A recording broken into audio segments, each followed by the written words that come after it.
भारतीय जौहरियत के खिलाफ पाकिस्तान की तारीखी फतह पर पेशावर के अवाम ने पाक अफवाज को सलाम पेश करने के लिए रैली का एहतमाम किया। इस वक्त डॉन न्यूज के नुमाइंदे जाहिद इमदाद वहां पर मौजूद हैं, उनसे तफसीलात जानते हैं। जी जाहिद, बताइएगा कैसा जोश और जज्बा देख रहे हैं आप अवाम में?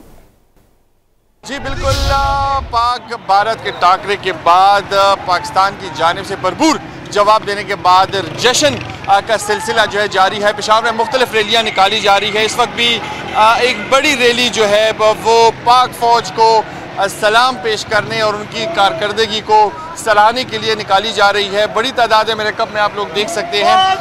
ये पाक फौज के नारे और पाकिस्तान के नारे लगाते हुए बढ़ रहे हैं। इसमें नौजवान है, उम्र रसीदा अफराद है, बच्चे भी हैं इसमें शामिल, और जो है इस यकजहती का एक पैगाम देते हुए जा रहे हैं। मजमूई तौर पर बड़ी तादाद में ये लोग हैं जो इस वक्त खाशनगरी से होते हुए किला बाला हिसार की तरफ जो है वहाँ पर जा रहे हैं। बड़ी तादाद में ये लोग इसमें शरीक हैं और खुशी मना रहे हैं। पाकिस्तान की जीत के बाद हर महाज पर पाकिस्तान की जो जीत हुई है उसकी खुशी मना रहे हैं और अल्लाह ताला का शुक्र अदा कर रहे हैं। इसमें बड़ी तादाद में जो पेशावर के शहरी हैं वो शरीक है इस वक्त। जी